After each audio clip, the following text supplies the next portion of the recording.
स्पर्श तिच्या प्रेमाचा भाग 26. इतकं सर्व बोलत असताना मात्र आता पियुष जागेवरून रागात उठला होता. त्याला त्याच्या वकिलाने चुपचाप खाली हात खेचून खाली बसवलं. कारण पियुषची बाजू चुकीची होतीच म्हणून त्याने नमंत घ्यावं असं ॲड रावल यांना वाटत होतं. पण नाही, पैशाचा माज असला की माणसाच्या डोळ्यावर धुंदी पसरते. इथेही पियुषचा अहंकार त्याला आता नाडणारच होता. त्याने गुपचूप त्याच्या वकिलाच्या कानात काहीतरी हळूच घुसपूस करून सांगितलं आणि दोघांच्या चेहऱ्यावर एक एक स्मित हास्याची लेकर उमटली. आणि पियुषने मोहिनीवर अशी नजर टाकली की थांब, नाही तुला आता अजून चांगला धडा शिकवला तर काय. बरं ॲड रावल, तुम्हाला जसं मिसेस मोहिनी यांना काही प्रश्न विचारायचे असतील तर तुम्ही विचारू शकतात. जजने आता पियुषच्या वकिलाला बोलायला संधी दिली आणि ॲड रावल जे पियुष सोबत घुसपूस करण्यात रमले होते ते जजच्या आवाजाने एकदम भानावर आले. गडबडून जागेवरून उठत ॲड रावल बोलले, हो मॅडम, मला त्यांना काही प्रश्न विचारायचे आहेत. विचारा मग. जजने रावल यांना कोर्टात असं गडबडून उठलेला बघून थोडं तोंड तिरकसं केलं. बरं मिसेस मोहिनी, मी तुम्हाला जास्त काहीच विचारत नाही, फक्त एक प्रश्न विचारेन, बस खरं खरं उत्तर द्या. ॲड रावल यांनी मोहिनीकडे मोठे डोळे करून बघितलं. मोहिनीला थोडा घाम आला आणि तिचा घसाही कोरडा पडला. तुम्ही आता म्हणाल्या की माझे आशील म्हणजेच मिस्टर पियुष यांचं एक मुलीसोबत काय म्हणालात तुम्ही? तीच हां, कांचन. बरोबर ना, कंचनच म्हणालात ना आता थोडा वेळपूर्वी? तर तिचे आणि मिस्टर पियुष यांचे विवाहबाह्य संबंध आहे असंच तुमचं म्हणणे आहे ना? ॲड रावल यांनी मोहिनीला तिने पियुषवर विवाहबाह्य संबंध असल्याचा जो आरोप केला होता त्याविषयी विचारणा केली. ॲड रावल हे असं काय विचारताय मोहिनीला, तर कळेलच ना. हो, आहेत त्यांचे विवाहबाह्य संबंध, ते पण अगदी आमच्या लग्नाच्या आधीपासूनच. कंचन नावाच्या एका मुलीसोबत. पियुष बाहेरच्या राज्यात देशात जाण्याचं कारण देऊन कंचनकडेच राहायला जायचंय. कधी 2 महिने तर कधी 4 महिने. मोहिनीने पण रावल यांना ठणकावूनच उत्तर दिलं. बरं ठीक आहे मिसेस मोहिनी, तुम्ही बसू शकता. रावल यांनी मोहिनीला बसायला सांगितलं. जज मॅडम, मी आता माझे आशील मिस्टर पियुष यांना काही प्रश्न करू इच्छितो, तर त्यांना विटनेस बॉक्समध्ये येण्याची परवानगी देण्यात यावी अशी मी आपणास विनंती करतो. रावल यांनी पियुषला बोलावलं. पियुष विटनेस बॉक्समध्ये येऊन उभा राहिला. तर मिस्टर पियुष, मिसेस मोहिनी यांनी आता तुमच्यावर जो आरोप केला आहे की तुमचे कंचन या नावाच्या मुलीसोबत लग्नाआधीपासूनचं प्रेम संबंध आहेत, तर हे खरं आहे का? आता सर्वांचं लक्ष पियुषकडे लागलं होतं. मोहिनीला माहीत होतं तो होच बोलणार, कारण त्यानेच तर तिला सर्व सांगितलं होतं की तो आणि कांचन एकमेकांवर किती प्रेम करतात ते. कोण कांचन? सॉरी ॲड रावल, पण मी कांचन नावाच्या कोणत्याच मुलीला ओळखत नाही. ज्या मुलीला मी ओळखतच नाही त्या मुलीसोबत माझा प्रेमाचा किंवा विवाहबाह्य संबंध असण्याचा काही संबंधच येतो कुठे? प्रसाद अगदी निर्धास्तपणे आणि आत्मविश्वासाने उत्तरला. आणि मोहिनीचे आणि ॲड इनामदार यांचे तर डोळेच बिस्काटले. नाही मॅडम, हे खोटं बोलताय. यांनीच तर मला हे सर्व सांगितले, नाहीतर मला काय माहिती राहिलं असतं कंचन ही कोण आहे असं. मोहिनी मध्येच ओरडून उठली. तसं तिच्या वकिलांनी तिला हात धरून पटकन खाली बसवलं. बघा मॅडम, असंच करते नेहमी. घरी पण याच गोष्टींवरून भांडण व्हायची कधी कधी. सतत माझ्यावर संशय घेणार, मी कुठे जातोय कुठे येतोय यावर लक्ष ठेवणार, पण मी सतत दुर्लक्ष केलं. खूप वेळ ही झोपेत पण अशीच ओरडून ओरडून उठायची. म्हणून मग एकदा हिला मानसोपचार तज्ज्ञांना आम्ही दाखवलं तर ते म्हणाले की एखाद्या व्यक्तीला एखाद्या गोष्टीचा अतिविचार केल्याने असा त्रास होऊ शकतो. म्हणून मी हिची ट्रीटमेंट पण केली. नंतर ती जरा ठीक होऊ लागली, पण खूप दिवसांपासून आता माहेरी आहे म्हणून तिला परत तोच त्रास होतो आणि म्हणून माझ्यावर संशय घेते. अशा एक ना अनेक कारणांमुळे मी तिला डिवोर्स द्यायचं ठरवलं आहे. आणि इतकंच तिला वाटत असेल की माझं काही अफेअर वगैरे आहे तर तिने ते सिद्ध करावं, म्हणजे माझ्यावरचे खोटे आरोप तरी नाहीसे होतील. प्रसाद भोळेपणाचा आव आणत आणि डोळ्यात थोडे अश्रू आणत बोलला. उलट आता तर ट्रीटमेंट वाचून तिची बिघडत चाललेली मानसिक स्थिती बघून मलाच असं वाटतंय की मी तिला डिवोर्स न देता परत माझ्यासोबत घेऊन जाऊ आणि तिला ठीक करून नव्याने संसाराला सुरुवात करावी, कारण मला तिची अशी अवस्था नाही बघवत. तिने असं एकटं एकटं राहून माझ्याने नाही बघवत आता. म्हणून मी तिला घेऊन जाईल आणि तिची ट्रीटमेंट पूर्ण करेन.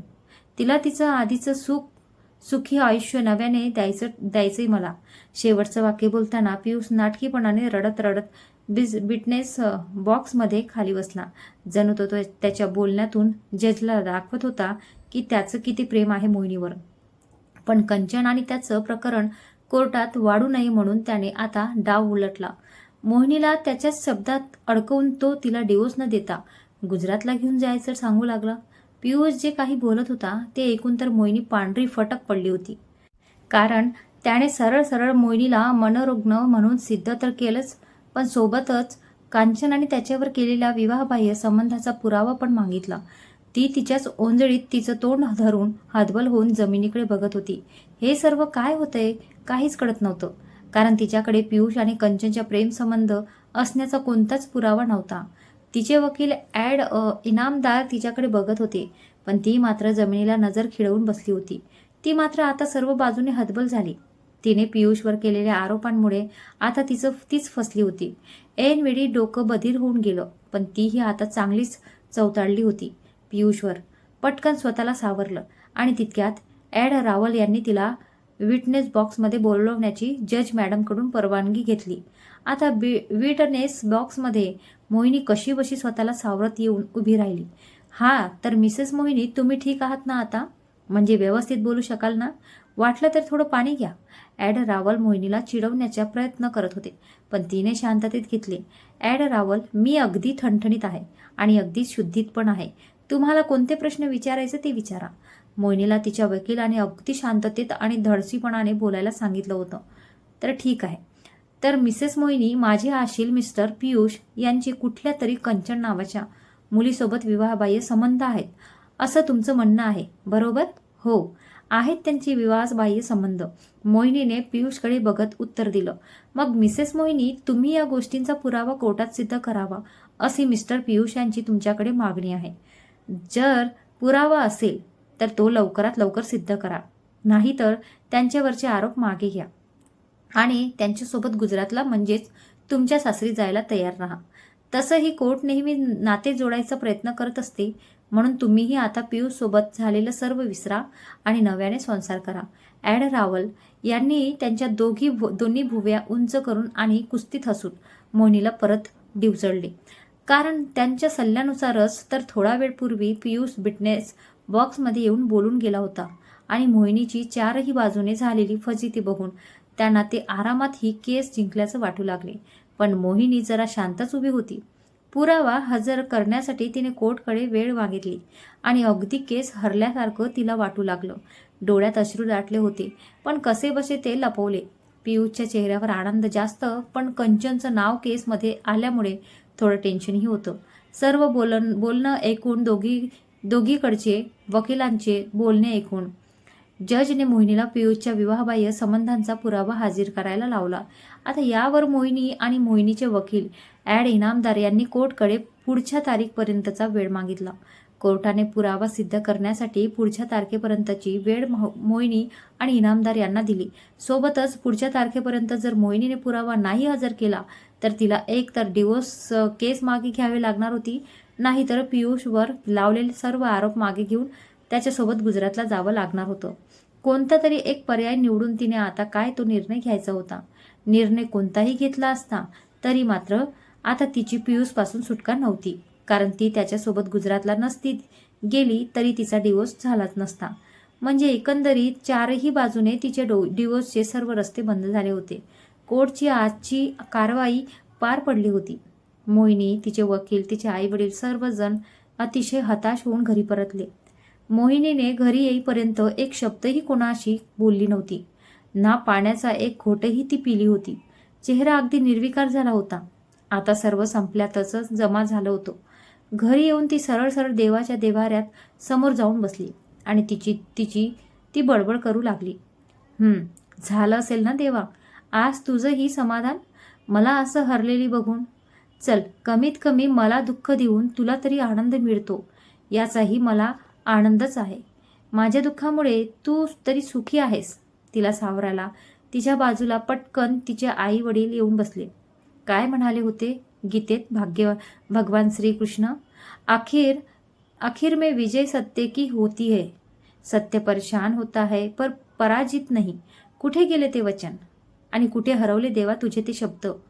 पण बाबा, मी विसरून गेले होते की मला पहिल्याच दिवशी इनामदार वकिलांनी सांगितलं होतं, जिथे खऱ्याचं रूपांतर खोट्यात आणि खोट्याचं रूपांतर खऱ्यात केलं जातं ती मायनगरी म्हणजेच कोर्ट असतो. हे मी विसरून गेले होते बाबा, विसरून गेले होते. मोहिनी घाय मोकडून रडत होती. जोरात हंबरडा फोडताना श्वास पण जड होत होता आणि मनातून देवाला एकच प्रश्न होता की का माझ्यासोबतच हे सर्व चालू आहे? शांत हो बाळा, शांत हो. अशी हार नको मानू. मोहिनीचे वडील तिला उराशी कवटाळून तिच्या डोक्यावरून हात फिरवत तिला शांत करत होते. पण बाळा, तू हे पण विसरलीस, इनामदार वकीलच म्हणाले होते ना, शेवट सत्य हेच जिंकणार आणि शेवटी कोर्ट तुला न्याय देणार. अशी हार नको मानू. मोहिनी बेटा, तू नको मानू ना हार. आपल्या एकुलत्या पोरीचं आयुष्य कुठे फरफटत चाललंय हे बघून त्यांनीही अश्रू अनावर झाले. मनोमनी त्यांनीही देवाला खूप दुशच दिली. अजून काय काय बाकी असेल ते दुःख आम्हाला दे, पण माझ्या पोरीला आता यातून मुक्त कर म्हणत त्यांनी मोहिनीला तसंच उभी केली आणि हळूहळू तिच्या रूममध्ये नेऊन बेडवर बसवलं. स्वतःच्या हाताने त्यांनी तिचे डोळे पुसले. तिला जबरदस्तीच पाणी पाजलं. तिच्या आईने खूप गळ घालून घालून तिला थोडा चहा आणि थोडंसं खायला घातलं. सकाळपासून उपाशी असल्यामुळे ती पूर्ण गळून गेली तर होतीच. त्यात कोर्टात असा दिवस गेल्याने पूर्णपणे हरली होती ती. रात्रीही कसंबसं थोडंसं आई वडिलांसाठी खाल्लं तिने, कारण तिला दिसत होतं ती जितकी दुःख व्यक्त करते तितकंच किंबहुना त्याहूनही अधिक दुःख ते मजबुरीने लपवताय. आपणच हरलो तर आपल्या पोरीने कोणाकडे बघावं म्हणून ते एकमेकांच्या चेहऱ्याकडे बघून कसेबसे एक एक घास घशाखाली लोटत होते. तिघांनी रात्रीचे जेवण केले. मोहिनीच्या आईने तिच्या डोक्याला थोडं तेल लावून चोळलं तेव्हा ती कुठे मोहिनी जरा शांत झोपली होती. झोपेत पण डोळ्याच्या पापण्या ओल्या ओल्या दिसत होत्या. भर तारुणा पोरगी निस्तेज दिसत होती. तिचं हे रूप बघून आईचा जीव तिडतिड तुटत होता. 2-3 दिवस आई वडिलांजवळ राहून मोहिनी स्वतःला थोडं सावरून मुंबईला परतली. पुन्हा कामावर रुजू झाली. प्रसाद वारंवार फोन मेसेज करायच्या, पण ती मात्र तेवढ्यातच बोलत होती. यावेळी तिने त्याला सांगितलंच नाही की ती मुंबईला नक्की कधी येणार, म्हणजे त्याने स्टेशनला तिला घ्यायला येण्याचा प्रश्नच नव्हता. आता भविष्य कठीण होतं. एकतर पियुष आणि कंचनच्या विवाहबाह्य संबंधाचा पुरावा जमा करावा लागणार किंवा त्याच्यासोबत गुजरातला परत घरी जावं लागणार, नाहीतर मग त्याची इच्छा होईपर्यंत घटस्फोट लांबणीवर पडणार. आणि हे सर्व जरी तिने स्वीकारलं नाही तर मग शेवटी त्याची पत्नी म्हणून घटस्फोट होईपर्यंत आई वडिलांजवळ थांबावं लागणार होतं. म्हणजे मुक्तता ही काही केल्या नव्हतीच. आता ह्या सर्व गोष्टींचा विचार करूनच आता ती प्रसादला स्वतःपासून लांब ठेवून बघत होती. याचा त्रास दोघांनाही होत होता. प्रसाद बोलून दाखवत नव्हता, पण तिच्या अशा तुटत वागण्याने तोही खूप खचला होता. दिवसामागून दिवस जात होते. दिवसातून 1-2 मेसेजशिवाय बोलणं नव्हतं होत दोघांचं. कसे बसे 20-25 दिवस निघून गेले. या दिवसात दोघेही नक्कीच 3-4 वेळा आजारी पडलेच होते. शेवटी प्रसादकडून राहावलं गेलं नाही. कितीही तिला त्रास नाही हो म्हणून ठरवलं तरी ती त्याच्यापासून लांब राहून ती स्वतः किती त्रास सहन करून घेते हे त्याला माहीत होतं. आणि नक्की त्या दिवशी कोर्टात काय झालं हे पण मोकळं सांगत होती. म्हणून त्याने तिला अखेर त्याची शपथ देऊन जबरदस्तीच एक ठिकाणी भेटायला बोलावलंच. प्रसादने दिलेली शपथ मोहिनीला टाळता आली नाही, कारण तिचा त्याच्यात किती जीव गुंतलाय हे तिने गेल्या 20-25 दिवसात चांगलंच ओळखलं होतं. म्हणून तिनेही आळेवेळे न घेता त्याला भेटायला होकार दिलाच. कारण तसंही आता येत्या 5 दिवसात कोर्टाची पुढची तारीख होतीच. ह्या तारखेत अखेरचा निर्णय होणार होता. कितीही नाही म्हटलं तरी तिची सुटकाही नव्हतीच हे तिला कळून चुकलं. म्हणून आता प्रसादला पण तिच्यातून बाहेर निघायला सांगणं गरजेचं होतं. कारण असं किती दिवस चालणार? मैत्रीचं नातं म्हणत म्हणत ते खूप पुढे चालत होतं. म्हणून आता वेळ होती थांबायची. ठरल्याप्रमाणे प्रसाद आणि मोहिनी एक बागेत भेटले.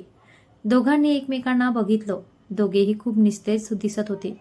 नेहमी हसत खेळत राहणार प्रसाद आज तो पण भकास दिसत होता. आणि मोहिनी तर ती आधीच कोलमडूनच गेलेली होती. तो तिच्या बाजूला येऊन बसला. काहीही न बोलता तिचा हात हातात घेऊन शांत बसला. तिनेही त्याच्या विचारण्याची वाट न बघता कोर्टात त्या दिवशी नक्की काय काय घडलं ते सर्व सांगितलं.